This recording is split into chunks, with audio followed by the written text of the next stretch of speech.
வேதத்தை திறந்து யோவான் சுவிசேஷம் 16ஆம் அதிகாரம் 20ஆம் வசனத்தை வாசிப்போம்.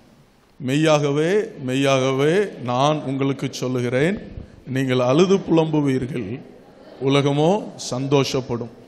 நீங்கள் துக்கப்படுவீர்கள், ஆனாலும் உங்கள் துக்கம் சந்தோஷமாக மாறும்.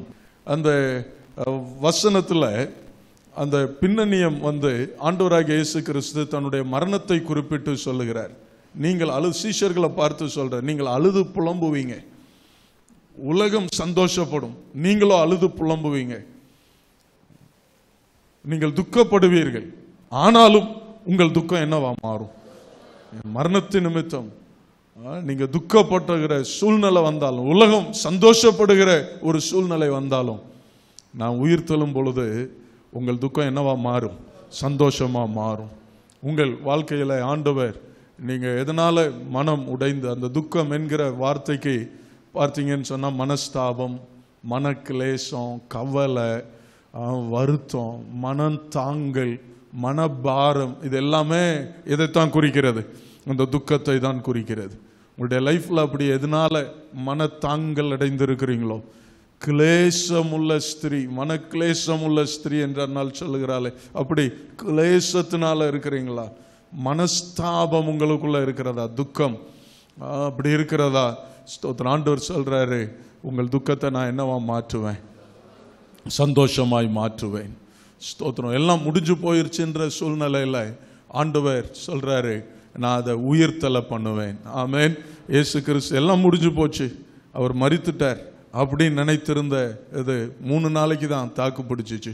3ஆவது நாள் இயேசு கிறிஸ்து, மரணமே உன் கூர் எங்கே, பாதாளமே உன் ஜெயம் எங்கே என்று சொல்லி வெற்றி முழக்கமிட்டவராய், மரணத்தையும் பாதாளத்தையும் ஜெயித்தவராய் அவர் உயிரோடு எழுந்தார். அந்த இயேசு சொல்லுகிறார், உங்கள் துக்கம் என்னவா மாறும்? சந்தோஷமாய் மாறும். ஆமேன். ஸ்தோத்திரம். அந்த வசனத்துல 3 கீவேர்ட், முக்கியமான வார்த்தைகள், அதை வச்சுதான் அதுல ஒவ்வொரு செய்தியும் பிரசங்கித்தேன். அதுல உலகம் என்கிற வார்த்தை, உலகம் என்ன செய்யும்? சந்தோஷப்படும். வேர்ல்ட், த வேர்ல்ட் என்று இருக்கிறது. த வேர்ல்ட் வில் ரிஜாய்ஸ், இந்த உலகம் சந்தோஷப்படும் என்று இருக்கிறது. உலகம் என்கிற வார்த்தை, அதுக்கு கிரேக்க வார்த்தை காஸ்மோஸ் என்ற வார்த்தை, கிரேக்க வார்த்தை.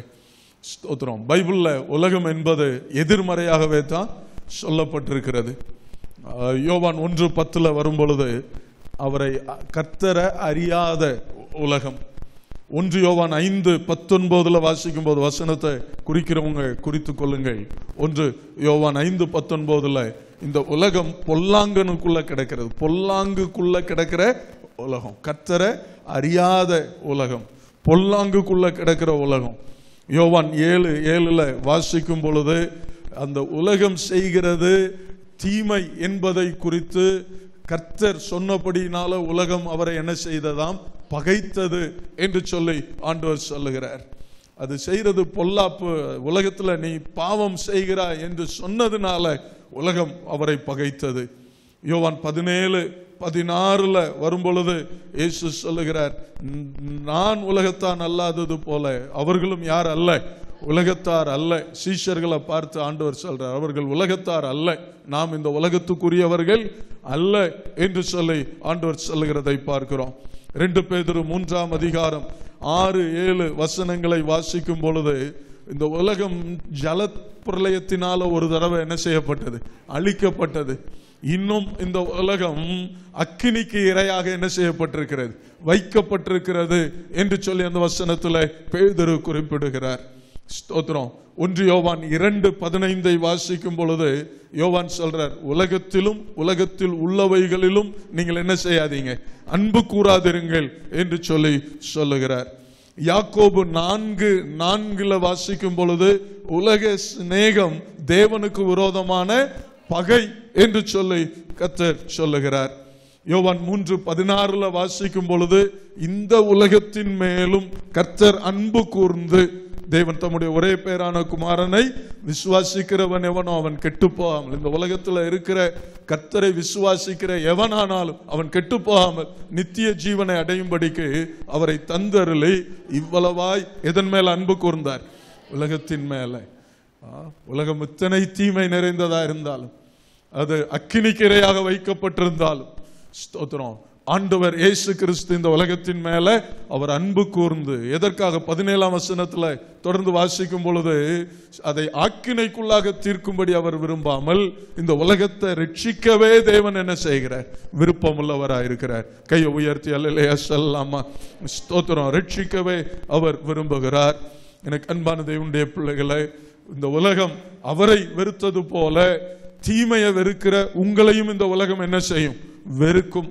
பிசாசு இந்த உலகத்தின் அதிபதியா இருக்கிறான் என்று சொல்லப்பட்டிருக்கிறது. அவன் இந்த உலகத்தின் அதிபதி, இந்த பிரபஞ்சத்தின் அதிபதியா யார் இருக்கிறா? பிசாசு இருக்கிறான். the ruler of this world, இந்த உலகத்தின் அதிபதி என்னிடத்தில் வருகிறான், அவனுக்கு என்னிடத்தில் ஒன்றும் இல்லை என்று இயேசு சொன்னார் அல்லவா? அவன் இந்த உலகத்தின் அதிபதியா இருக்கிறான். அப்போ பைபிள்ல பாத்தீங்கன்னு சொன்னா the world, உலகம் என்கிற அந்த வார்த்தை எதிர்மறையாகத்தான் சொல்லப்பட்டிருக்கிறது. ஆமென் சொல்லலாமா? ஸ்தோத்திரம். அப்போ அந்த உலகத்தை குறித்து பார்த்தேன். இந்த உலகம் எப்பொழுதும் கர்த்தருடைய ஜனத்துக்கு எதிராக இருக்குது. இந்த உலகம் எப்பொழுதும் அந்த எதிராக இருக்கிறது தான் உலகம். இந்த உலகம் கர்த்தருடைய ஜனத்தை பகைக்கிறது. இந்த கர்த்தருடைய ஜனத்துக்கு தீமை வர இந்த உலகம் காத்திருக்கிறது. ஏனென்றால் அதன் அதிபதி யாரு? பிசாசானவன். ஆகவே உலகம் உங்களை பகைத்தால் நீங்க என்ன செய்யாதீங்க? ஆச்சரியப்படாதீர்கள் ஆண்டவர் சொல்றார். ஆச்சரியப்படாதீங்க. உங்களை பகைக்கிறதுக்கு முன்னால அது என்ன செய்தது? பகைத்தது என்று சொல்லி கர்த்தர் சொல்லுகிறார். ஆகவே இந்த உலகத்துல இந்த உலகம் உங்களை பகைக்கும். இந்த உலகத்தின் அதிபதியாகி அந்த பிசாசுக்கு சொந்தமானவங்க உங்களை பகைப்பாங்க. ஆனால் நம்முடைய கடமை என்ன? அவர்களை பதிலுக்கு பகைப்பதல்ல, அவர்களை நேசிப்பது, அவர்களுக்காக ஜெபிப்பது, அவருடைய ரட்சிப்புக்காய் கர்த்தரிடத்துல மன்றாடுவது. ஆமென் சொல்லலாமா? ஸ்தோத்திரம். நற்செயல்களினால கிறிஸ்துவின் அன்பை அவர்களுக்கு நாம் வெளிப்படுத்துவது. இதுதான் உலகத்தினுடைய பகைக்கு நம்முடைய ரெஸ்பான்ஸ். ஆமென் சொல்லலாமா? ஸ்தோத்திரம். உலகம் நம்ம பகைக்க ஆண்டவர் சொல்றாரு, நீங்க உங்களை பகைக்கிறவர்களிடத்துல எப்படி இருங்க? அன்பா இருங்கன்னு சொல்றாரு இல்லையா? ஆகவே உலகத்தின் மேல நாம அன்பு கொண்டுதான் நாம சுவிசேஷத்தை சொல்றோம். ஆமென். அவர்கள் கெட்டு போக கூடாது என்பதற்காக தான் அவர்களை தேடி செல்லுகிறோம். ஆமென் ஸ்தோத்திரம். அவர்கள் நாம் பெற்ற நன்மை அவங்களும் பெற்றுக்கொள்ளணுங்கிறதுக்காகத்தான் அவர்களிடத்துல போகிறோம். நாம் பெற்ற இந்த நித்திய ஜீவனாகிய ஆசீர்வாதத்தை அவர்களும் சுதந்திரிக்கணுங்கிறதுக்காகத்தான் உலகத்தின் இடத்துல போகிறோம். ஆகவே இந்த உலகத்தை குறித்து நாம் பார்த்தோம். இந்த உலகம் சந்தோஷப்படும், நீங்கள் துக்கப்படுவீர்கள் என்று சொல்ற. அதுல 2வது வார்த்தை என்ன என்று சொன்னால் the grief. முதல்ல the world, உலகம். 2வது துக்கம், grief, துக்கம், சாரோ. சில மொழிபெயர்ப்புகள்ல சாரோ என்று இருக்கிறது, துக்கம் என்று இருக்கிறது. தமிழ்ல ஒரே வார்த்தை இருக்குது, துக்கம். நான் சொன்னது போல மற்ற வார்த்தைகளும் அதுக்கு பொருந்தும். மனஸ்தாபப்படுறது, கவலைப்படுறது, உள்ளம் உடைஞ்சு போறது, இது எல்லாமே அந்த துக்கத்துக்கு இணையான வார்த்தையாய் காணப்படுகிறது. ரைட். அதுல துக்கம் என்று சொல்லும் பொழுது தேவன் துக்கப்படுகிறார். தேவன் துக்கப்படுகிறார். எதற்காக தேவன் துக்கப்படுகிறார் என்று சொன்னால், ஆதியாகமம் 6:6 வாசிக்கிறோம், பூமியில மனுஷனை உண்டாக்கினது கர்த்தருக்கு எப்படி இருந்தது? விசனமா இருந்தது. அவர் மனஸ்தாபப்பட்டார். மனுஷனை உண்டாக்குனதுக்காக ஆண்டவர் விசனப்பட்டார். ஸ்தோத்திரம். மனிதன் நாமானாலும் சரி, யாரானாலும் சரி, பாவம் செய்யும் போது கர்த்தர் என்ன செய்கிறாருங்க? விசனப்படுகிறார். அவருடைய அந்த துக்கம் எந்த அளவுக்கு இருந்தது பாருங்க. துக்கம். அந்த சோதோம் கொமோரா அழிக்கப்பட தீர்மானிக்கப்பட்டாயிற்று. அதனுடைய பாவம் பெருகி போச்சு. ஆனா ஆண்டவருக்கு அழிக்கிறதுக்கு மனம் இல்லை. அவர் உள்ளம் துக்கப்படுகிறது. அவர்களுக்காக ஆண்டவர் பரிதபிக்கிறார்.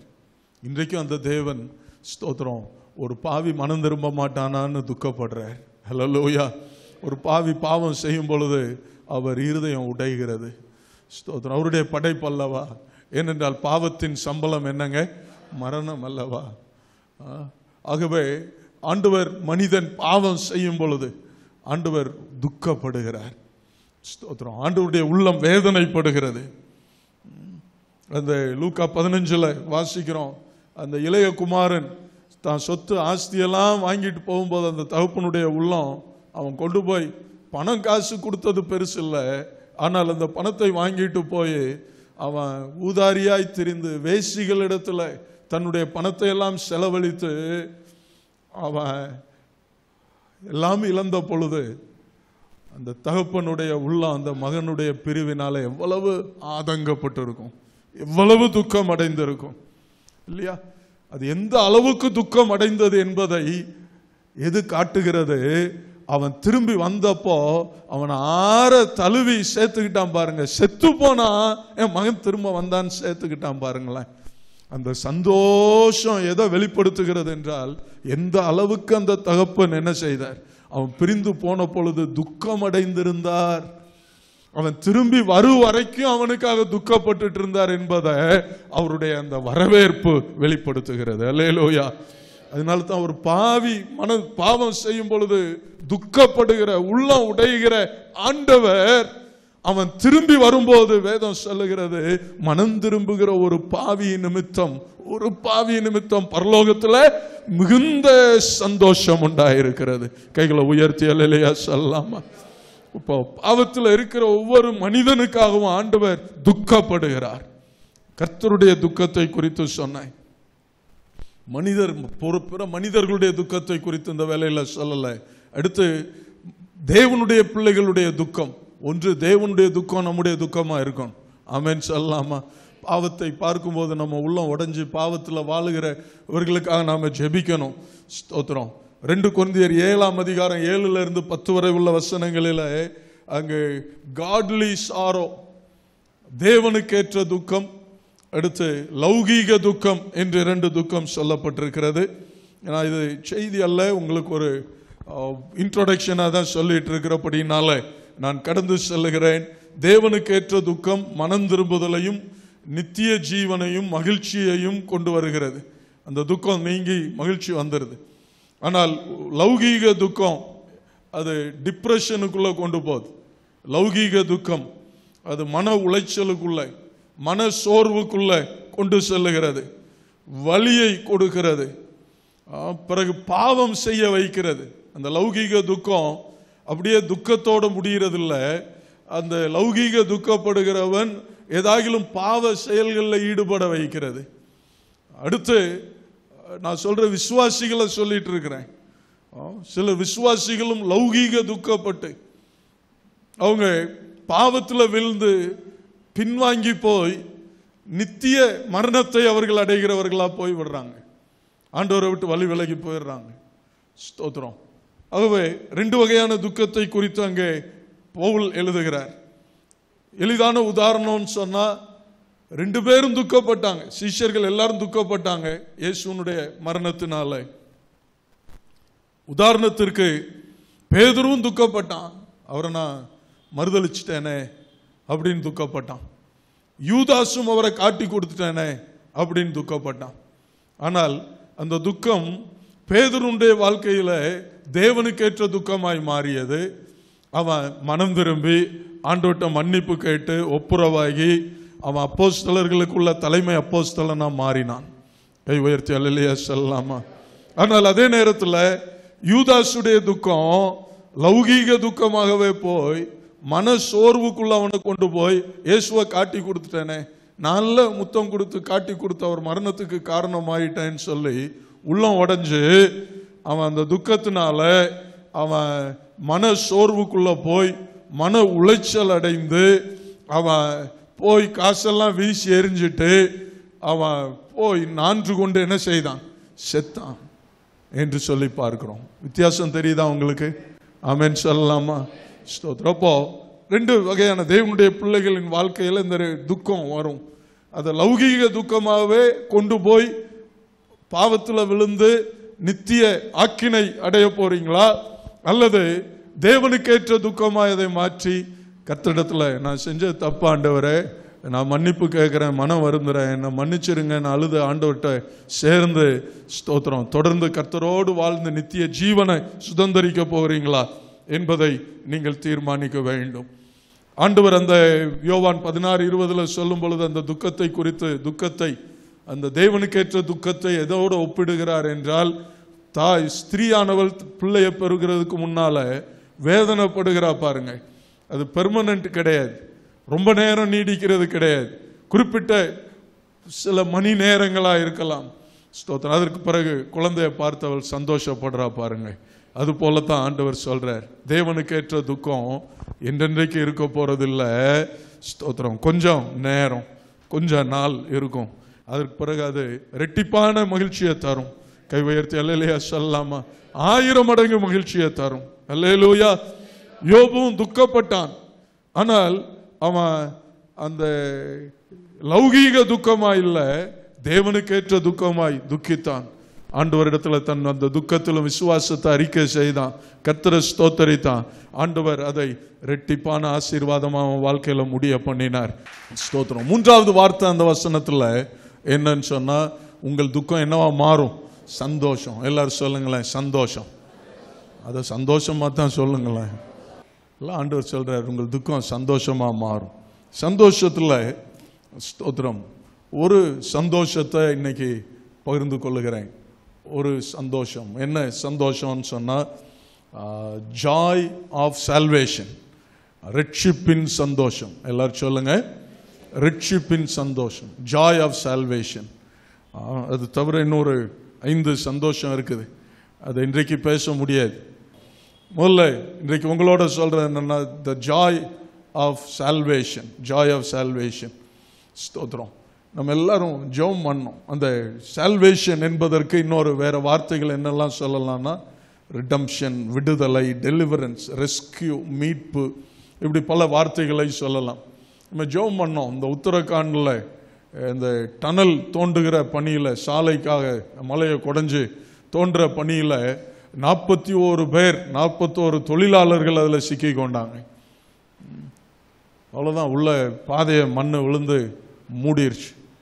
நல்ல வேலைக்கு அவங்க மேலே என்ன செய்யலை, இல்லைல்ல, ஆண்டவர் அவங்க மேலே கிருபையாக இருந்திருக்கிறார். என்ன 19 நாள் யோசிச்சு பாருங்க, 19 நாள் உள்ள மாட்டிட்டு தவிக்கிறாங்க. வெளியே உலகமே போராடுது, அவர்களை எப்படியாவது மீட்டு கொண்டு வந்துடணும்னு சொல்லிட்டு உலகமே போராடுகிறதுன்னு சொல்லலாம். அந்த செய்தியை கேள்விப்பட்டவங்க எல்லாமே எந்த மதமாக இருந்தாலும் யாராக இருந்தாலும் ஆண்டவா காப்பாத்துன்னு சொல்லி இருக்கலாம். இல்லை, நாம சபையார் நாம ஜெபம் பண்ணோம், நம்முடைய உபவாச ஜெபங்களில் ஜெபித்தோம். ஆண்டவரே எப்படியாவது அவங்கள 41 பேரும் ஒருத்தர் கூட ஆண்டவரே அவங்க ஆகக்கூடாதுப்பா, எல்லாரையும் காப்பாற்றணும் ஆண்டவரேன்னு சொல்லி உள்ளம் உடைந்து ஆண்டவரிடத்துல ஜெபித்தோம். அந்த நல்ல செய்தி வந்தது. அந்த 41 பேரையும் ஒரு சேதமும் இல்லாமல் வெளியே கொண்டு வந்துட்டாங்க. அந்த குடும்பம், சொந்த பந்தங்க, அவங்கள தெரிஞ்சவங்க ஒவ்வொருத்தருக்கும் ஒரு 1000 பேர் இருந்திருப்பாங்கன்னு வைங்க. 41,000 பேர் மகிழ்ந்தார்கள். அல்லேலூயா. அந்த மீட்பு பணியை குறித்து கேள்விப்பட்டவங்க, வேண்டி கொண்டவங்க எல்லாரும் மகிழ்ச்சி அடைந்தாங்க, இல்லையா? அப்போ ஒரு ரெஸ்கியூ, ஒரு மீட்பு என்ன கொண்டு வருகிறது? சந்தோஷத்தை தருகிறது. ஒரு விடுதலை சந்தோஷத்தை தருகிறதை நாம பார்க்கிறோம். இந்த பாலஸ்தீன இஸ்ரேலுக்கு இடையே உள்ளதான அந்த யுத்தத்தில் ஒரு 150 பிணை கைதிகளை அந்த ஹமாஸ் தீவிரவாதிகள் இஸ்ரேலிய மக்களை அவங்க விடுதலை செய்தாங்க. அவங்க பதிலுக்கு சில தீவிரவாதிகளை அவங்க வாங்கிக்கிட்டு அவங்க இந்த பொதுமக்கள், ஆண்கள், பெண்கள், குழந்தைகளாகி ஒரு 150 பேரை விடுதலை பண்ணாங்க. அவங்களெல்லாம் பிணை கைதிகளாக கொண்டு போகும்போது அவங்க குடும்பங்களுக்கெல்லாம் எவ்வளோ பெரிய வேதனை, எவ்வளோ பெரிய துக்கத்தில் இருந்திருப்பாங்க. போன அந்த 150 பேர் நம்ம திரும்ப நம்ம பிள்ளை குட்டியை பார்ப்போமா, சொந்த பந்தங்களை பார்ப்போமா, ஊருக்கு போவோமா, நம்ம வீட்டில் போய் ஒரு கவலம் சாப்பிடுவோமான்னு சொல்லி எவ்வளவு துக்கப்பட்டிருப்பாங்க. ஆனால் விடுதலை பெற்ற பொழுது எவ்வளோ பெரிய மகிழ்ச்சியாக இருந்திருக்கும், எவ்வளோ பெரிய ஒரு கொண்டாட்டமாக, செலிப்ரேஷனாக இருந்திருக்கும்னு யோசித்து பாருங்கள். சில ஆண்டுகளுக்கு முன்னால் ஏர் இந்தியா விமானம் ஒன்றை கடத்தி தீவிரவாதிகள் கொண்டு போய் ஆப்கானிஸ்தானில் கந்தகார் என்கிறதான அந்த நகரில் உள்ள விமான தளத்தில் கொண்டு போய் நிப்பாட்டிட்டாங்க. உள்ள நான் நினைக்கிறேன் 160 பேரோ ஏதோ பயணிகள் இருக்கிறாங்க. என்ன அவங்களுடைய நிலையை யோசிச்சு பாருங்க. நான் நினைக்கிறேன் 3 நாளோ 4 நாளோ கொண்டு போய் இவங்க எங்கேயோ இன்னொரு ஊருக்கு போனவங்க, இவங்களை கொண்டு போய் அங்கே விமானத்தில் அடைச்சி வச்சுட்டு துப்பாக்கி ஏந்தின தீவிரவாதிகள் இருக்க அவங்கள மீட்கிறதற்கு அன்றைக்கு உலகமே ஒன்று திரண்டதுன்னு சொல்லலாம். அந்த கந்தகார் அந்த பிளேன் ஹைஜாக்கில் இருந்தவங்களை அப்படியும் அவன் கேட்ட நிபந்தனைகளை அரசாங்கம் வேற வழி இல்லை, மக்களை காப்பாற்றுகிறதற்காக கொடுக்க வேண்டி இருந்தது. கொடுத்தாங்க.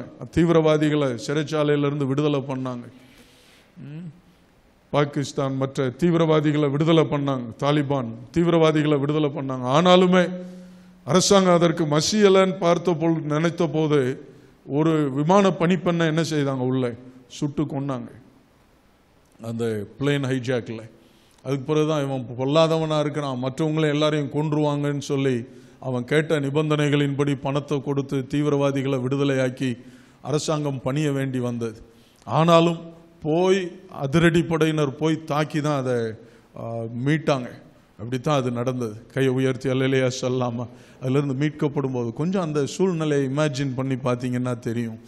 என்ன அதுக்குள்ளே இருந்தவங்களுக்கும் அந்த குடும்பத்துக்கும் எவ்வளோ பெரிய ஒரு மகிழ்ச்சி கொண்டாட்டம் வந்திருக்கும். கையை உயர்த்தி அல்லேலூயா சொல்லாமா. என்னை கேட்கின்ற அருமையான தேவனுடைய பிள்ளைகளை, ரட்சிப்பின் சந்தோஷம் என்பது அதுதான். ஸ்தோத்திரம். நாம் ஆவிக்குரிய கண்ணோட்டத்தில் பார்க்கிறோம். அங்கே சொல்லப்பட்டிருக்கு, நான் சொன்ன உதாரணங்கள் உலக ரீதியான உதாரணங்களாக இருந்தாலும் எனக்கு அன்பானவர்களை ஆவிக்குரிய நிலைமையில் அந்த ரட்சிப்பின் சந்தோஷம், ஸ்தோத்திரம், அது ஈடு இணை இல்லாததுங்க. இந்த ஆண்டவர் தருகிற ஒரு விடுதலையை நம்முடைய வாழ்க்கையில் அனுபவிக்கும் போது ஒரு மிகப்பெரிய மகிழ்ச்சி உண்டாகிறது, மிகப்பெரிய மகிழ்ச்சி உண்டாகிறது. ஸ்தோத்திரம். அதில் ரட்சிப்பின் என்ன விதமான காரியங்கள்ல இருந்தெல்லாம் கர்த்தர் நம்மை ரட்சிக்கிறார் என்பதை உங்களோடு கூட இந்த நேரத்தில் பகிர்ந்து கொள்ளுகிறேன். வாசிக்கலாம். என்னோடு கூட வசனத்தை எடுத்தவங்க 13ஆம் சங்கீதம் 5வது வசனத்தை வாசிக்கலாம். 13ஆம் சங்கீதம் 5ஆம் வசனம். நான் உம்முடைய கிருபையின் மேல் நம்பிக்கையா இருக்கிறேன், உம்முடைய ரட்சிப்பினால் என் இருதயம் என்ன செய்யும், களி கூறும். உம்முடைய ரட்சிப்பினால் என் இருதயம் என்ன செய்யும், களி கூறும் அப்படின்னு சொல்றார். 35ஆம் சங்கீதம் 9ஆம் வசனத்தை வாசிக்கலாம். என் ஆத்துமா கர்த்தரில் களி கூர்ந்து அவருடைய ரட்சிப்பில் மகிழ்ந்திருக்கும். ஸ்தோத்திரம்.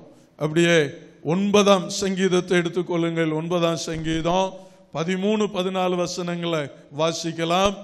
மரண வாசல்களில் இருந்து என்னை தூக்கி விடுகிற கர்த்தாவே, நான் உம்முடைய துதிகளை எல்லாம் சீயோன் குமாரத்தின் வாசல்களில் விவரித்து உம்முடைய ரட்சிப்பினால் களி கூறும்படிக்கு தேவரீர் எனக்கு இறங்கி என்னை பகைக்கிறவர்களால் எனக்கு வரும் துன்பத்தை நோக்கிப்பார். உம்முடைய ரட்சிப்பினால் நான் களி கூறுவேன் என்று சொல்லுகிறார்.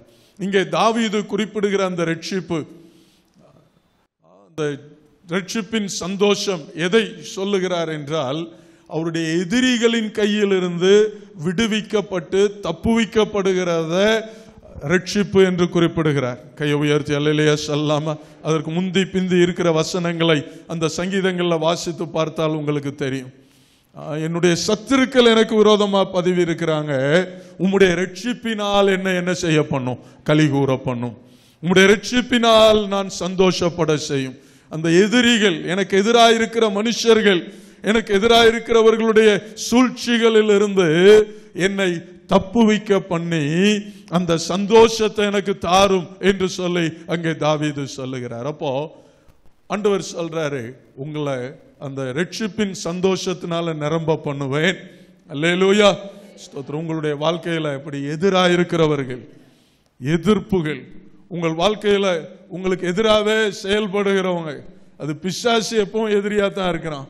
ஆனால் மனிதர்களுடைய சூழ்ச்சிகள், சற்பனைகள், உங்களுக்கு ஒரு நன்மை வருகிறத தடுத்து நிறுத்தணும்னு சொல்லுகிறவங்க, ஸ்தோத்திரம், உங்களுக்கு வர வேண்டிய அந்த ஆசீர்வாதத்தை தடுத்து நிறுத்துகிறவர்கள், உங்களுக்கு எதிராய் மொட்டை கடிதாசி போடுறவன், உங்களுக்கு எதிராக கோர்ட்ல கேஸ் போடுறவன், உங்க பக்கத்துல நீதி இருக்கிறது, நியாயம் இருக்கிறது, ஆனாலும் உங்களுக்கு எதிராக இருக்கிறவர்கள், எப்போ விழுவான்னு சொல்லி உங்களுக்காய் காத்திருக்கிறவர்கள், உங்களுக்கு கண்களுக்கு மறைவாக உங்களுக்காக குழி பறிக்கிறவன், உங்களை விழ வைக்கணும் அப்படின்னு சொல்லிட்டு உங்களுக்கு எதிராய் சூழ்ச்சி பண்ணுகிறவர்கள், குடியிருக்கிற இடத்துல இருக்கலாம், வேலை செய்கிற இடத்துல இருக்கலாம், ஸ்தோத்திரம், தொழில் செய்கிற இடத்துல இருக்கலாம். ஸ்தோத்திரம். எனக்கு அன்பான தேவனுடைய பிள்ளைகளே, ஆண்டவர் தருகிற அந்த ரட்சிப்பின் சந்தோஷம் என்ன? முதலாவது ரட்சிப்பின் சந்தோஷம், உங்களுடைய வாழ்க்கையில இருக்கிற அந்த எதிரிகள், பகைஞர்கள், உங்களுக்கு எதிராய் செயல்படுகிறவர்களுடைய கையிலிருந்து உங்களை விடுதலையாக்குகிற, விடுதலை தருகிற அந்த ரட்சிப்பை, அந்த சந்தோஷத்தை தேவன் தருகிறார். கைகளை உயர்த்தி அல்லேலூயா சொல்லலாமா? ஹல்லேலூயா, ஸ்தோத்திரம். அப்ப the joy of salvation சொல்லும்போது முதலாவது என்ன சந்தோஷம்? எதிரிகளின் கையிலிருந்து, உங்களுடைய எதிர்ப்புகளில் இருந்து, கோர்ட்டு கேஸ் வழக்குன்னு சந்தித்துட்டு இருக்கிற உங்களுடைய வாழ்க்கையில இந்த வசனத்தை கிளைம் பண்ணி ஜெபம் பண்ணுங்க. ஆண்டவர் உங்களுக்கு அற்புதம் செய்ய போறார். ஸ்தோத்திரம். ஆண்டவர் உங்களுக்கு நன்மை செய்ய போறார். உங்களை மகிழ்ச்சி அடைய செய்ய போகிறார். ஹல்லேலூயா, ஸ்தோத்திரம். உங்களுடைய சத்துருக்கள் தாங்கள் தோண்டின குழியிலே அவர்களை விழும்படி செய்வார். ஸ்தோத்திரம். ஆமான் மொர்தெகாய்க்காக 50 முழ உயரமான தூக்கு மரத்தை செஞ்சு அதுல மொர்தெகாயை தூக்கி போடுவதற்காக காத்திருந்தான். ஆனால் அந்த தூக்கு மரத்துல யார் தூக்கு போடப்பட்டா? அந்த ஆமானே தூக்கிலிடப்பட்டான். அல்லேலூயா சொல்லலாமா? நீங்க இன்னொருத்தருக்கு குழி பறிக்க வேண்டியதில்லை, நான் இன்னொருத்தனுக்கு குழி பறிக்க வேண்டியதில்லை. உங்களுக்காக பறிக்கிற குழியிலே அவர்களே விழுவார்கள். ஸ்தோத்திரம். கர்த்தர் அதை செய்வார். ஆமென் சொல்லலாமா? அவர்கள் குழியில விழுகிறத நாம விரும்பல, ஆனாலும் கர்த்தர் அதை செய்யும் போது நாம் என்ன செய்ய முடியும்? ஆனால் நம்முடைய மன்றாட்டு, ஆண்டவரே அவங்களே அந்த குழியை மூடிரட்டும்பா. கையை உயர்த்தி அல்லேலூயா சொல்லுங்களேன். ஆமென், பிரைஸ் தி லார்ட். இந்த தேசத்துல ஆண்டவர் அதை செய்வார். உங்க வாழ்க்கையில ஆண்டவர் அதை செய்வார். ஆமென். அன்றைக்கு எஸ்தரின் சரித்திரத்துல காரியத்தை மாறுதலா முடிய பண்ணின கர்த்தர் நம்முடைய தேசத்துல ஆண்டவர் இன்றைக்கு துக்கத்தோடு இருக்கிற சபையை ஆண்டவர் சந்தோஷப்பட வைப்பார். இரண்டாவது அந்த ரட்சிப்பின் சந்தோஷம் என்ன? ரட்சிப்பு என்று சொன்னால் ஸ்தோத்திரம்.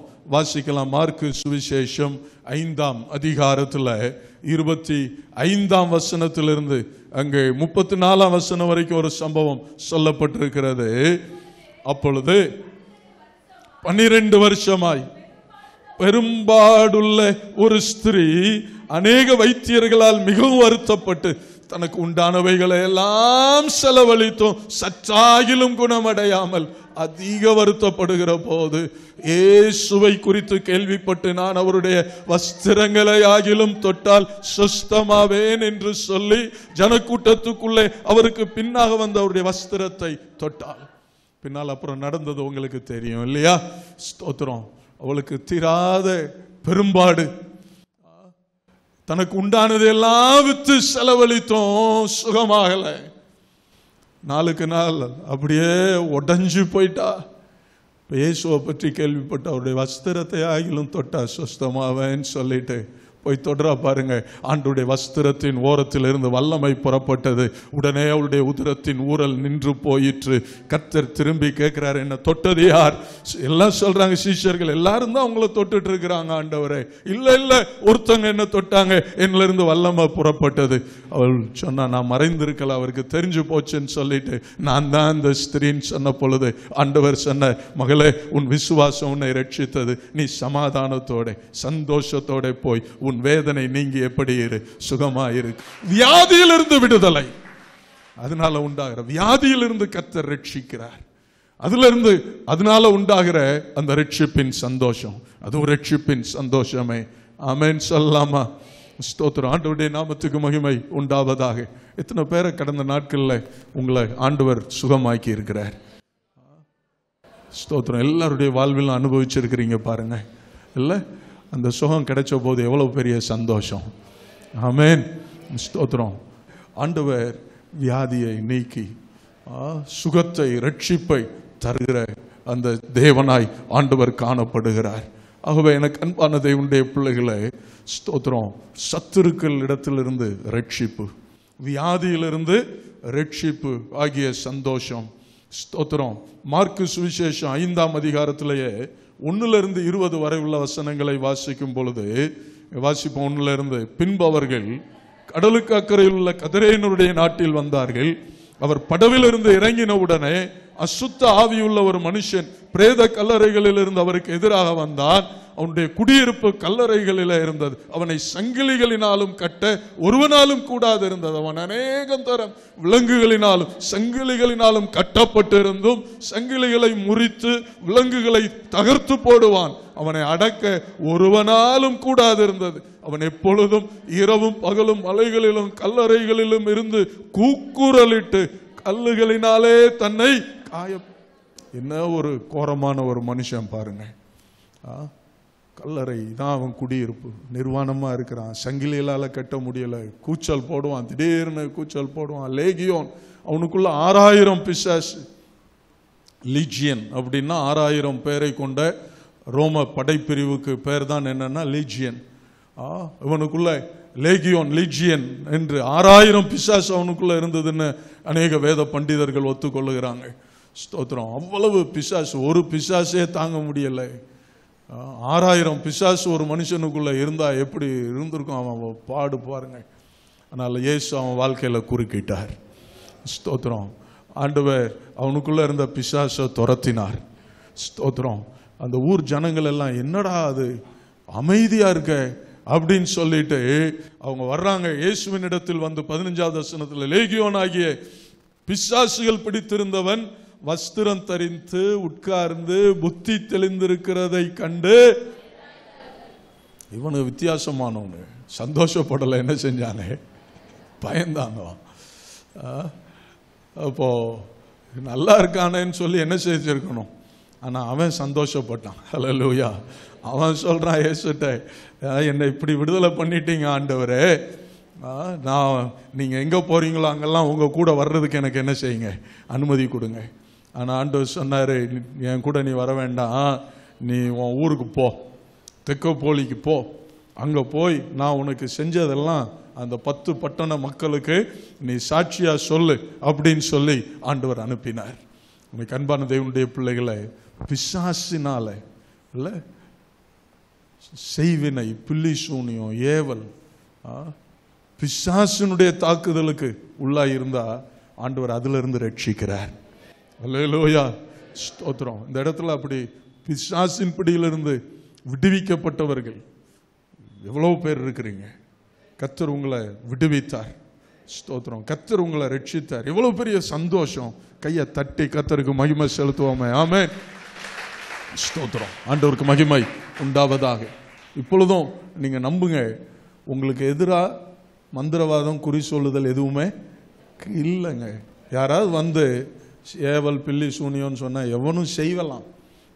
ஆனா ஒன்னும் கர்த்தருடைய பிள்ளைகளா கர்த்தருக்குள்ள இருக்கிற உங்களை நெருங்காது, அது உங்களை தொடாது.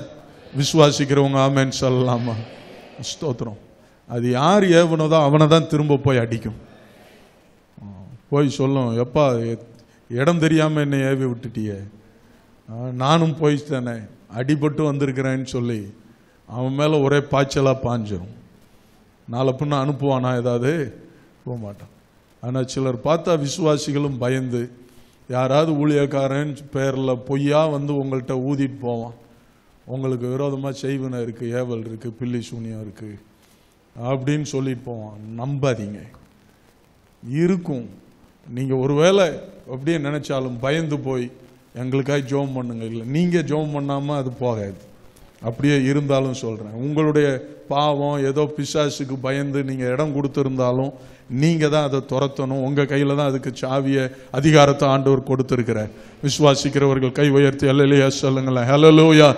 ஸ்தோத்திரம். அதனால பயந்து போய் ஐயோ எனக்கு எதிராக யாரோ வச்சிருக்காங்க, அதனால தான் இப்படி இருக்கிறேன், அதனால தான் என் பிள்ளைங்க தருதலையா இருக்கு, அதனால தான் தொழிலில் நஷ்டம், அதனால தான் இப்படின்னு சொல்லிட்டு புலம்பிட்டு உட்கார்ந்து இருக்காதீங்க. பிசாசுக்கு எதிர்த்து நில்லுங்கள், தேவனுக்கு கீழ்ப்படிந்திருங்கள். அப்பொழுது அவன் உங்களை விட்டு என்ன செய்வான்? ஓடி போவான். அல்லேலூயா. உங்க வாழ்க்கையில எதை சரி பண்ணணுமோ அதை சரி பண்ணிட்டு பிசாசை துரத்துங்க, அவன் ஓடிடுவான். போடா வெளியே அப்படின்னு சொல்லுங்க. இயேசுவின் நாமத்தினால. உங்க பேர்ல சொல்லாதீங்க. எந்த பெயரை பயன்படுத்தணும்? இயேசுவின் பெயரை பயன்படுத்தணும். இயேசுவின் பெயரால சொல்றேன், போ வெளியே அப்படின்னு சொல்லுங்க. வேற வழியே கிடையாது, அவன் ஓடியே போயிடுவான். ஸ்தோத்திரம். அதனால பிசாசினிலிருந்து விடுதலை. எடுத்து வாசிக்கலாம். 1 சாமுவேல் 1ஆம் அதிகாரம் 18ஆம் வசனத்தை வாசிப்போம். அப்பொழுது அவள், உம்முடைய அடியாளுக்கு என் கண்களிலே தயை கிடைக்க கடவது என்றால், பின்பு அந்த ஸ்திரீ புறப்பட்டு போய் போஜனம் செய்தால், அப்புறம் அவள் துக்கமா இருக்கல. எப்படி இருந்தாப்போ? அப்புறம் அவள் சந்தோஷமா இருந்தாள். அல்லேலூயா. எப்புறம் அவள் சந்தோஷமா இருந்தா? இருதயத்தை ஊத்தி ஜெபம் பண்ண பிறகு. அந்த அன்னாள் கதை உங்களுக்கு தெரியும். அவளை கர்த்தர் எதுல இருந்து விடுவித்தார் என்றால், நிந்தை, மலடி, அவளுடைய சக்கலத்தி நித்தம் நித்தம் குத்துன்னு குத்துறா. எப்படி? வார்த்தையினால உள்ளம் உடைஞ்சு போறா. பண்டிகைக்கு கணவன் எல்கானா அழைத்து வந்தாலும் அவளுக்கு சாப்பாட்டில் மனம் லைக்கலை, வேற வழி இல்லாம வந்து போறா. அப்படித்தான் ஒரு நாள் வந்தா. அன்னைக்கும் படாத பாடுபடுத்தி எடுத்துட்டா. அவ பேர் என்ன? மூத்தவ பேரு பெனின்னாள். அவ பேரையும் ஆண்டவர் எழுதி வச்சிருக்கிறார். அப்போ இந்த பெனின்னாள் எதுல தான் ஜொல்லா இருந்திருக்கிறான்னா, அடுத்தவளை வேதனைப்படுத்துறதுல தான் ஜொல்லா இருந்திருக்கா. சரி, ஆனால் ஆண்டவர் அதை நன்மையா முடிய பண்ணினார். ஆமென் சொல்லலாமா? ஸ்தோத்திரம். நிந்தித்தால், அவமானம்.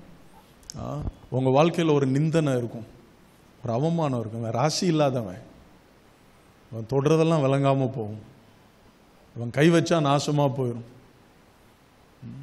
உங்களை இந்த உலகம் ஒரு முடிவு கட்டி வச்சிருக்கும் இல்லை? ஒரு அவமானத்தை சகித்து கொண்டிருப்பீங்க. ஒருவேளை நீங்க உங்க வாழ்க்கை, உங்க குடும்பம் ஒரு அவமான சின்னமா காணப்படலாம். அந்த அவமானத்தை கர்த்தர் நீக்கும் போது, அந்த நிந்தையை கர்த்தர் புரட்டி போடும்போது, கில்கால் என்றால் நிந்தை புரட்டி போடப்படுதல், அந்த நிந்தையை கர்த்தர் புரட்டி போடும்போது சந்தோஷம். ஹல்லேலூயா. அவளுக்கு இன்னும் பிள்ளைய பார்க்கல, இன்னும் அவ கருத்தரிக்கல. ஆனா ஜெபம் பண்ணி முடிச்ச உடனே ஆண்டவர் அவளுக்கு சந்தோஷத்தை கொடுத்துட்டார். ஸ்தோத்திரம். அவள் அப்புறம் துக்க முகமா என்ன செய்யலைங்க, இருக்கல. இந்த இடத்துல இருக்கிற உங்களை ஆண்டவர் எப்படியெல்லாம் சந்தோஷப்படுத்த போறாருன்றது தான் சொல்றேன். உங்களுடைய வாழ்க்கையில ஆண்டவர் உங்களுக்கு இருக்கிற, உங்க குடும்பத்தின் மேல இருக்கிற அந்த பழிச்சொல், அந்த நிந்தை, அந்த அவமானம், அது எனக்கு தெரியாது, உங்களுக்கு தெரியும். உங்க குடும்பத்தின் மேல என்ன சொல்லி வச்சிருக்கிறாங்க அப்படின்னு சொல்லி ஆண்டவர் அதெல்லாம் இனிமேல் என்ன அவ சொல்றா, என்ன சொல்லாதீங்க, நகோமின்னு சொல்லாதீங்க, மாறாள்னு சொல்லுங்க. அந்த மாறால ஆண்டவர் என்னவா மாத்தினார்? நகோமியா மாத்தினார். அல்லேலூயா சொல்லலாமா? அந்த மாறாள் அப்படிங்கிறது கசப்பு. மாறாள் என்பது அவ மேல, அவ வாழ்க்கையில வந்த ஒரு நிந்தை, அவமானம். இந்த நகோமி புருஷனை கொண்டு போய் கொன்னுட்டு வந்துட்டாயா. இவதான் புருஷனை கொன்னவ, இவதான் வந்த 2 மருமகன்களை கொன்னவ.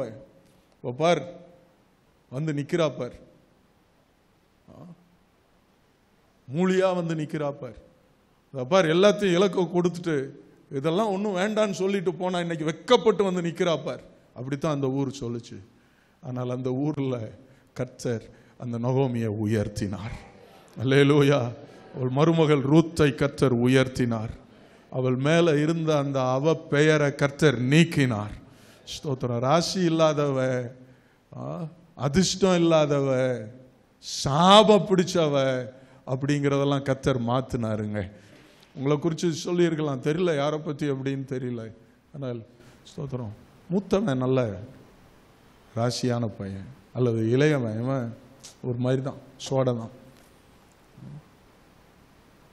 அல்லது இளையவன் நல்ல நல்ல அவன் இதாக இருப்பான், மூத்தவன் இருக்கானே அப்படின்னு உங்க காது கேட்கவே பேசுனா எப்படி இருக்கும் உங்களுக்கு? உங்க உள்ளம் உடைஞ்சாதா? அப்படித்தான் ஆண்டவர் அதுல இருந்து ரட்சிப்பார். ஸ்தோத்திரம். அப்படி உங்களை தூற்றுன அந்த வாய் சொல்லும், இவன் தான் ராசியானவன், இவன் தான் நமக்கு அருமையானவன், இவன் தான் நம்மளை தேற்றுகிறவன், இவன் தான் நமக்கு குடும்பத்துக்கு ஆசீர்வாதத்தை கொண்டு வர்றவன் அப்படின்னு சொல்ல வைக்கும் போது ஆண்டவர் பாருங்க அந்த நிந்தை அவமானத்தை மாற்றி ஒரு ரட்சிப்பை தருகிறார். பாருங்க. ஸ்தோத்திரம். 2 ராஜாக்கள் 4ஆம் அதிகாரம், 2 ராஜாக்கள் 4ஆம் அதிகாரத்தில் 1-7 வரை உள்ள வசனங்கள் அங்கே ஒரு சம்பவம் சொல்லப்பட்டிருக்கிறது. தீர்க்கதரிசிகளின் புத்திரரில் ஒருவனுக்கு மனைவியாக இருந்தவள். புருஷன் இறந்து போனான். அவனுடைய 2 குமாரர்களையும் கடன் கொடுத்தவர்கள் கடனை வச்சுட்டு போயிட்டான். கடன் கொடுத்தவர்கள் 2 குமாரரையும் கூட்டிட்டு போறதுக்கு வந்திருக்கிறாங்க. நீ கடனை அடைச்சிட்டு உன் பிள்ளைய கூப்பிட்டுக்கோ அப்படின்னு வந்து நிற்கிறாங்க. தேவ மனுஷன்ட்ட ஓடுறான். தேவ மனுஷன் சொல்றான், அவங்ககிட்ட என்ன இருக்கு? ஒரு குடம் எண்ணெய் இல்லாமல் வேற ஒன்றும் இல்லை. அநேக வெறும் பாத்திரங்களை கேட்டு வாங்க, கதவை அடைச்சிட்டு இந்த எண்ணெய் அதுல எல்லாம் ஊத்துறா. கடைசியா மகன்கிட்ட கேட்கிறா, வேற அடுத்த பாத்திரம் கொண்டு வா. எல்லாம் நிரம்பிருச்சுமா, வேற பாத்திரம் இல்லை. இந்த பாத்திரத்துல இருந்து எண்ணெய் வருகிறது நின்று போச்சு. தேவ மனுஷன்ட்ட போறா, இப்படி நடந்துச்சு.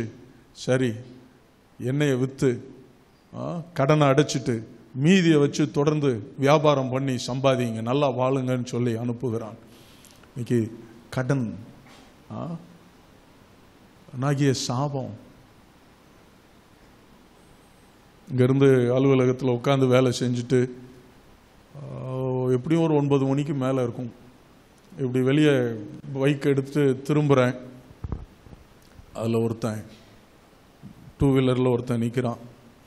அவன் ஆளை பார்க்க ஒரு சாதாரண ஒரு கைலியை கட்டிட்டு பார்க்கவே ஒன்றும் ஒரு இது இல்லாமல் இருக்கிறான்.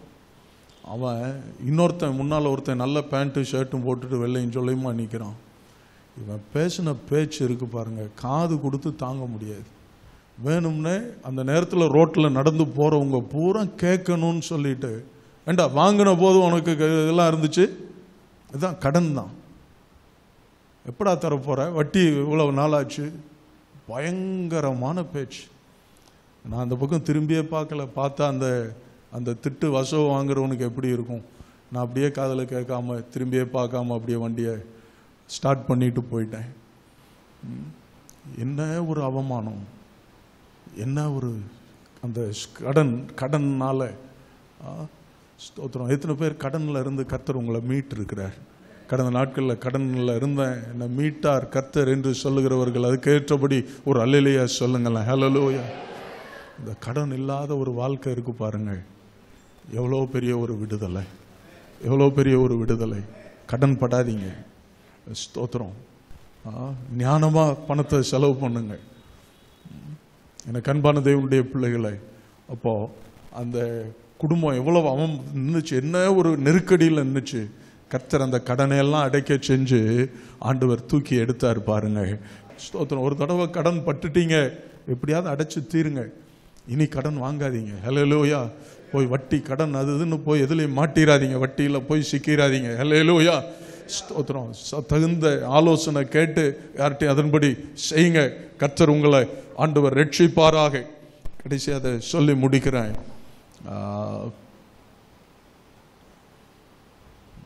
ஆயிடுச்சு பாருங்க. பாவத்தில் இருந்து ஆண்டவர் என்ன செய்கிறார்? ரட்சிக்கிறார். இதுவரை நான் சொன்னது உங்களுக்கு 5 சொன்னேன். பாவத்தில் இருந்து இல்லை. லூக்கா 19 அங்கே சகேயுவை குறித்து வாசிக்கிறோம். ஆண்டவர் அவனை பார்த்து சொன்னார், இன்றைக்கு இந்த வீட்டுக்கு என்ன வந்தது? ரட்சிப்பு வந்தது. அவனுக்கு சொத்து சோகத்துக்கு குறை இல்லை, ஆனால் அவனுக்கு என்ன இல்லைங்க? குற்ற உணர்வு போட்டு வாதிக்குது. வீடு வாசலுக்கு குறைவில்லை, பணம் கொளிக்குது. ஆனால் அவனுக்குள்ள ஒரு தேடுதல் இருந்தது. என்ன தேடுதல்? இதெல்லாம் எனக்கு மன நிறைவை தரலையே, எனக்கு இதை விட மேலான ஒரு சந்தோஷம் வேணுமே என் வாழ்க்கையில் அப்படிங்கிற ஒரு தேடுதல் இருந்தது. அந்த தேடுதல் தான் இயேசு எப்படிப்பட்டவரோ என்று அவரை பார்க்கறதுக்கு வகை தேடி, காட்டத்தி குள்ளமா இருந்தபடினால பார்க்க முடியாம காட்டத்தி மரத்தின் மேலே ஏறி உட்கார்ந்துட்டு இயேசு நடந்து போற பாதையை பார்த்துட்டே இருக்கிறான். அவனுக்குள்ள இருந்த தேடுதல் ஒரு சந்தோஷத்தின் தேடுதல், ஒரு விடுதலையின் தேடுதல். இந்த பாவத்திலிருந்து, பாவ வாழ்க்கையிலிருந்து ஒரு விடுதலையின் தேடுதல் அவனுடைய தேடுதல். இவ்வளவு நான் அநியாயமா ஏமாத்தி லஞ்சமா எல்லாம் வாங்கினாலும் என்ன பயன்? சிலர் பாவத்தில் அப்படிதான் அடிமையாக இருப்பாங்க. ஒட்டகமானது தன்னுடைய சிவிங்கி தன்னுடைய உடல்ல புள்ளியை மாற்ற முடியாத மாதிரி அந்த பாவத்தில் அடிமைப்பட்டு போயிருப்பாங்க. ஆனால் ஸ்தோத்திரம், உங்கள் பாவங்கள் இரத்தாம்பரம் போல சிவப்பா இருந்தாலும் பஞ்சை போல வெண்மையா மாற்றுவதற்கு ஆண்டவராகிய இயேசு கிறிஸ்துவுடைய இரத்தம் வல்லமையுடையதா இருக்கிறது. கைகளை உயர்த்தி அல்லேலூயா சொல்லாமா. அந்த பாவத்தின் அடிமைத்தனத்திலிருந்து உங்களை ரட்சிப்பதற்கு ஆண்டவர் போதுமானவராய் இருக்கிறார். அல்லேலூயா ஸ்தோத்திரம். நிறைய அதை பற்றிய இப்போ இந்த ரட்சிப்பை பற்றியே நான் 1 மணி நேரம் பேசலாம். இந்த பாவத்திலிருந்து உள்ள ரட்சிப்பை குறித்து அவ்வளவு விஷயங்கள், உதாரணங்கள் இருக்கிறது. அந்த அவன் உதாரணத்தை குறிச்சிருக்கிறேன். அடுத்து நீங்க பார்த்தீங்கன்னு சொன்னா 15ஆம் அதிகாரத்தில் அந்த இளைய குமாரன், அந்த 15ஆம் அதிகாரத்தில் 1 ஏறக்குறைய 24 வசனம் வரைக்கும் முதல்ல அந்த காணாமல் போன ஆடு, அதை தேடி அந்த மேய்ப்பன் போறான். கண்டுபிடிச்சு கொண்டு வந்த உடனே அந்த ஆட்டுக்கு விடுதலை, மேய்ப்பனுக்கு சந்தோஷம். அல்லேலூயா. அடுத்து பார்த்தா அந்த பெண் வெள்ளி காசை என்ன செஞ்சா, தொலைச்சிட்டா. அதை தேடுறா, விளக்க கொளுத்தி தேடி அதை கண்டுபிடிச்சு அந்த சந்தோஷத்தினால எல்லாருக்கும் சொல்றா, தேடினேன் காணாம போச்சு, தேடினேன் கண்டுபிடிச்சிட்டேன், காணாம போச்சு தேடினேன் கண்டுபிடிச்சிட்டேன்னு சொல்றா. அடுத்த ஆண்டவர் சொல்ற உதாரணம் தான் அந்த இளையகுமாரனை பற்றிய உதாரணம். அவன் மனம் திரும்பி வந்த போது அந்த பகுதியில் பார்த்தீங்கன்னா குறைஞ்சது 2-3 தடவை பின்னால வருது. அவர்கள் சந்தோஷப்பட தொடங்கினார்கள். என் மகன் மரித்தான், திரும்பவும் உயிர்ப்பித்தான், நாம சந்தோஷப்படுவான்னு சொல்றான். அடுத்து அவர்கள் அவ்விதமாகவே செய்து சந்தோஷப்பட தொடங்கினார்கள் என்று இருக்கிறது. ஸ்தோத்திரம். இந்த இடத்துல யாராகிலும் இன்னும் ரட்சிப்பின் அனுபவத்தை பெறாம பாவம் சந்தோஷத்துல இருப்பீங்கன்னு சொன்னா ஆண்டவர் உங்களுக்கு இந்த பாவ மன்னிப்பாகிய சந்தோஷத்தை தர விரும்புகிறார். அல்லேலூயா ஸ்தோத்திரம். கந்தாகை மந்திரியை குறித்து அப்போஸ்தலர் 8ஆம் அதிகாரத்தில் வாசிக்கிறோம். அங்கே அந்த சம்பவத்தின் முடிவில் அவன் அப்புறம் பிலிப்பை காணாமல் தன் வழியை எப்படி போனானா, சந்தோஷத்தோட போனானாம். அப்ப அது வரைக்கும் எத்தியோப்பியால இருந்து எருசலேம் வரைக்கும் கர்த்தரை தொழுது கொள்ளுகிறதற்காக வந்துட்டு தேவாலயத்துக்கு வந்துட்டு போறான். அவனுக்கு என்ன இல்லைங்க, சந்தோஷம் இல்லை. ஆனா இப்போ ஏசாயாவின் புஸ்தகத்தில் உள்ள வசனத்தை வாசிக்க கேட்டு பிலிப்பு அதற்குரிய அர்த்தத்தை சொல்லி அவன் ரட்சிக்கப்பட்ட பொழுது, தண்ணீர்ல இறங்கி ஞான ஸ்நானம் பெற்ற பொழுது அத்தனை வருஷமா அவனுக்கு கிடைக்காத சந்தோஷம் அவனுக்கு வந்துச்சுங்க. ரட்சிப்பின் சந்தோஷம், பாவ மன்னிப்பின் சந்தோஷத்தை அவன் பெற்றுக்கொண்டான் என்று சொல்லி நாம பார்க்கிறோம். எனக்கு அன்பான தேவனுடைய பிள்ளைகளை, இப்போ பாவ மன்னிப்பு, பாவத்திலிருந்து விடுதலையாகிய சந்தோஷம். இன்னொன்னையும் குறித்து வச்சேன், அது சற்று அதில் வித்தியாசமானது. பின்மாற்றத்திலிருந்து வரும்பொழுது என்னது, சந்தோஷம். ஆமென் சொல்லலாமா? தாவீது கர்த்தருடைய இருதயத்துக்கு ஏற்றவன் தான். ஆனால் அவன் பச்சைபால் இடத்துல அவன் பாவம் செய்தான். அவன் இழந்தது ரட்சிப்பின் சந்தோஷத்தை என்ன செஞ்சிட்டாங்க, இழந்துட்டான். 51ஆம் சங்கீதத்தில் வாசிக்கிறோம். 51 12ஆம் வசனத்தில் ஆண்டவரை நோக்கி அவன் மனம் திரும்புதலின் ஜெபத்தில் கதறுகிறான், உம்முடைய ரட்சிப்பின் சந்தோஷத்தை திரும்பவும் எனக்கு என்ன செய்யும், தாரும். எனக்கு தெரியும் இந்த இடத்துல அந்த ரட்சிப்பின் சந்தோஷத்தை இழந்தவங்க சிலர் இருக்கிறீங்க. திரும்ப பாவம் செஞ்சதுனால, ஆண்டவருடைய அன்பை விட்டு விலகி போனதுனால அந்த ரட்சிப்பின் சந்தோஷத்தை தாவீதை போல நீங்க கதறுவீங்கன்னா மீண்டும் ஆண்டவர் அந்த ரட்சிப்பின் சந்தோஷத்தை உங்களுக்கு தருவார். நறுங்குண்டதுமான இருதயத்தை கர்த்தர் என்ன செய்ய மாட்டார், புறக்கணிக்க மாட்டார். கைகளை உயர்த்தி அல்லேலூயா சொல்லாமா ஸ்தோத்திரம். அப்போ ஆண்டவர் இந்த ரட்சிப்பின் சந்தோஷம், the joy of salvation. இந்த மாதத்தில் 7 காரியங்களை நான் சொல்லியிருக்கிறேன். உங்களுக்கு எதில் எந்த சந்தோஷம் வேணுமோ ஆண்டவர்கிட்ட கேளுங்க. ஆண்டவரே அந்த சந்தோஷத்தை எனக்கு தாங்கன்னு ஜெபம் பண்ணுங்க. அந்த ரட்சிப்பை எனக்கு தாங்க என்று சொல்லுங்க. சத்துருக்களின் போராட்டமா, எதிர்ப்பா, பகையா, பிசாசா, வியாதியா, அவமானம், கேலி, பரிகசிக்கப்படுகிற வாழ்க்கையா, கடனா, பாவமா, பின்மாற்ற வாழ்க்கையா, ஆண்டவரே அதனால எனக்கு அதுல இருந்தெல்லாம் என்னை ரட்சித்து அந்த ரட்சிப்பின் சந்தோஷத்தை எனக்கு தாங்கப்பான்னு சொல்லி கேளுங்க. கர்த்தர் உங்களை நிரப்ப தேவன் போதுமானவராக இருக்கிறார். கண்களை மூடுவோம், ஜெபம் பண்ணுவோம். ஒரு நிமிஷம் அப்படியே நீங்க உங்க சொந்த வார்த்தைகளை சொல்லி ஒரு கணம் ஜெபிங்களேன். ரபாலா ராகவரா தரபா சந்தரா தீரபா ரபா ரபா.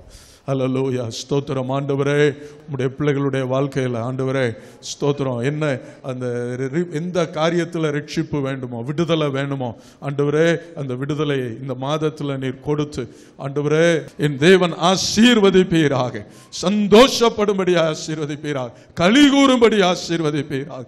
ஆமென். ஹல்லேலூயா, ஹல்லேலூயா. ஸ்தோத்திரம் ஆண்டவரே. நல்லப்பா, நீங்க என் மூலமா பேசுனீங்க ஆண்டவரே. அந்த வார்த்தையை கொண்டு உம்முடைய பிள்ளைகளை ஆசீர்வதித்து இருக்கிறீங்க ராஜா. அந்த வார்த்தையை சொல்ற ஆண்டவரே, உங்கள் துக்கம் சந்தோஷமா மாறும். ஆமென். கை தட்டி பெற்றுக்கொள்ளுங்களேன், ஆவியில நிரம்பி பெற்றுக்கொள்ளுங்களேன். அல்லேலூயா, ஸ்தோத்திரம் ஆண்டவரே. உங்கள் துக்கம் சந்தோஷமா மாறும். உங்க கவலை கண்ணீர் எல்லாம் நீங்கும். ஆமென். ஸ்தோத்திரம் ராஜா, ஸ்தோத்திரம் ஆண்டவரே. மேன்மை ஸ்தோத்தரிக்கிறோம் சர்வவல்லமையுள்ள எங்கள் தேவனே. அப்பா, உம்முடைய வார்த்தைக்காய் நன்றி சொல்லுகிறோம். இந்த வார்த்தையினால் உம்முடைய பிள்ளைகளை ஆசீர்வதித்ததுக்காக உமக்கு நன்றி சொல்லுகிறோம் ஆண்டவரே. ஸ்தோத்திரம். இன்றைக்கு இந்த வசனத்தை வார்த்தையை கேட்ட உம்முடைய பிள்ளைகளை களி கூர்ந்திருக்க பண்ண போறீங்க. ஆமென். வெற்றி சிறக்க பண்ண போறீங்க. ஆமென். கொண்டாட வைக்க போறீங்க, கொண்டாட வைக்க போறீங்க. இந்த வருடத்தின் இந்த கடைசி மாதத்தில் உம்முடைய பிள்ளைகளின் வாழ்க்கையில கொண்டாட்டத்தை தருகிறீங்க. மகிழ்ச்சியின் மன நிறைவின் கொண்டாட்ட இயேசுவின் நாமத்தினாலே. ஹல்லேலூயா. அவிசுவாசப்படாதீங்க, அவிசுவாசப்படாதீங்க. சிலருக்குள்ள அவிசுவாசம் இருக்கு. எது என்னைக்கும் கேட்காததையா இன்னைக்கு கேட்டுட்டோம்.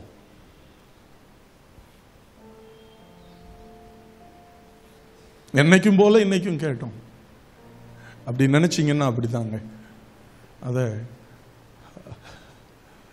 ஸ்தோத்திரம், அதை விசுவாசத்தோட பெற்றுக்கொள்ளும் போது அதான் அங்க விடுதலை இருக்குது.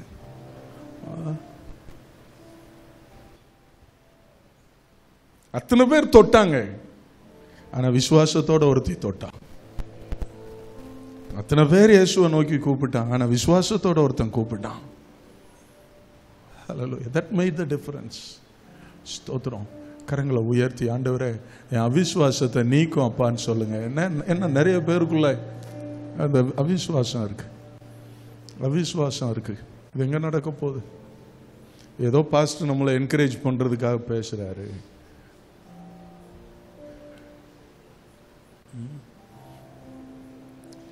கை உயர்த்தி சின்சியரா சொல்லுங்க, அவிசுவாசத்தெல்லாம் நீக்குங்க ஆண்டவரே. நான் விசுவாசத்தோட தான் நான் பேசுறேன். உங்க ஒவ்வொருத்தருடைய முகத்தையும் பார்த்து தான் நான் பேசுறேன். கண்ணை மூடிட்டு பேசலை. உங்க ஒவ்வொருத்தருடைய நீங்க கடந்து செல்லுகிற பாதைகளை அறிஞ்சுதான் நான் பேசுறேன். சிலது எனக்கு தெரியாம இருக்கலாம், மறைவா இருக்கலாம். ஆனா சிலதாவது தெரியும் இல்லையா, அதை அறிஞ்சுதான் உங்கள்கிட்ட பேசுறேன். ஹல்லேலூயா. ஸ்தோத்திரம் ஆண்டவரே, ஸ்தோத்திரம் ஆண்டவரே, ஸ்தோத்திரம் ஆண்டவரே.